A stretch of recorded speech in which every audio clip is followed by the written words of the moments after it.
Why is submission so hard for us women? You know, I've always thought about it like, why is submission so hard? Why is it that, you want to be with somebody, you want to, get dating somebody, they propose to you, you're like, oh my God, yes, yes, yes. And then you marry that person. And the one thing that you're supposed to do biblically for that person, you are not able to do it. Why is it so hard? Now, let me tell you why. Or let me think one of the reasons why I think it's so hard. It is lack of trust and fear. What do I mean by this? How do you put your life at the mercy of somebody else? That whatever you choose for us to do or for me to do is what I'm going to do. It's like when you're seeing your parents' house, you want to go for a party, a particular party. The mom says, no, you can't go, that's final. And you have to like grumpily say, okay, mommy.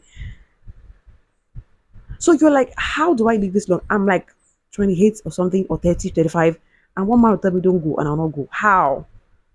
Like, who are you? Do you understand? Women are not able to trust men. That's the reason. Because you don't want to, especially people that have gone far in their careers, who have supposedly had their lives together. They're like, okay, I've been living for this 20 plus years, 30 plus years. I'm doing fine. My finances are, it's on fleek. Everything is on check. And then this man just come and tell me, don't do this. Am I a child? The thing is, submission is not a conditional statement. When it says submit to your own husband, it's not conditional, it's a commandment. It's like that shall not kill. It's not that shall kill if that person is unreasonable. No. Submit unto your own husband. And what the people don't realize is that he said your own husband. That part really, really gets me. Because you know what? He didn't say submit to any Tom, Dick, and Harry outside. He didn't say submit to one Agbero outside that's irresponsible and stupid. He's saying your own husband, meaning the one that you chose. Do you realize? So even as the devil, I feel like the devil is so into that concept that he wants you to be so hard and difficult and almost impossible. Because somebody that you wanted to just in your mind, I can't live a life without this person. You're the air that I breathe. He proposes to you, you're like, oh my god. And then all of a sudden he's not equipped enough to lead you. All of a sudden you don't trust him with your finances. All of a sudden you don't trust him with his decisions. You're querying it. Because when two come together, they become one, right? According to the Bible. Meaning that even if you are one, right, there'll be head. In one body, there'll be head, there'll be shoulder, there'll be neck, right? This person is the head. Meaning that as you have joined together to become one body, there has to be head. That's why I would say anything that has two heads is what it's not more a human being, it's a monster. So there has to be one head in that body. And that head has to lead, it has to give vision, the eyes. It has to be able to perceive, like the nose. It has to be able to what? Hear, like the ears. Anyway, that's another conversation. So women, especially successful, similarly successful women, have issue with trust. I know the Bible says a lot of times it says fear not. It's a concept that I just got recently. I'm like, whoo, this is powerful. Fear not. Why are you so scared of? That this was going to derail your life. No. It's the same way that we trust God even though we don't see him. Because you have to have that same relationship you have with your husband, with God, with your husband. Because it's like as Christ is with the church, as church is with Christ. That is the dynamics of the relationship of husband and wife. So you have to trust that man, even though you're not seeing what he's saying yet. Like you can't seek up, but you have to trust him. Like okay, he's my Lord and Savior. I trust him with my life. It's the same way you have to trust your husband with your life, and hopefully you married right, sis. Hopefully, because that is on you. Story and topic for another day still. Hopefully you chose right because this commandment is binding on you as soon as you say I do.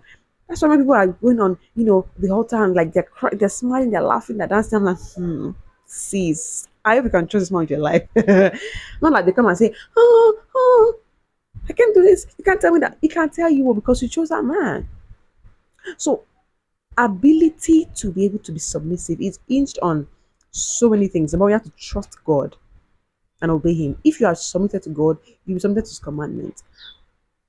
I know that his commandments are not conditional statements, they are commandments, they are rules. I have to trust that man that you have entrusted your life to. Because it's a choice. You did that to yourself. You said yes to that man. So you have to learn to trust him. And you know what I tell people?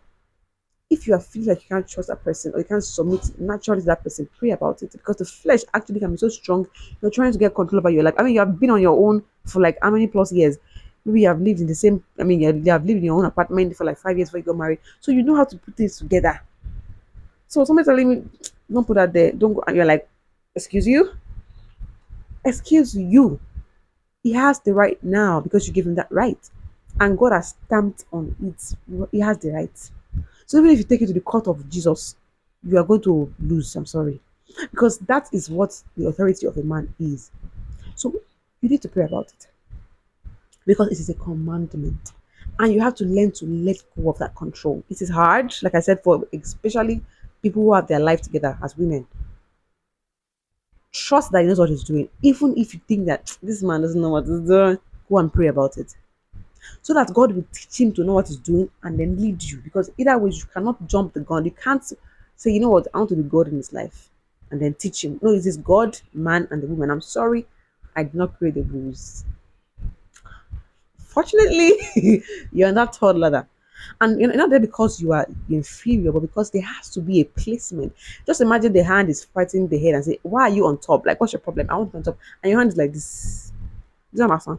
It's going to look ugly. That is how some people's marriages are ugly. Because one person is trying so hard to be in the same position as the other person. Like I said before, and I'll say it again, we are not the same. We bring different things to the table, talking about table, different conversation, but we're not the same thing. So it's important that you understand that you have a need under God to submit to your own husband. So in case you feel like you don't trust him all of a sudden, pray about it.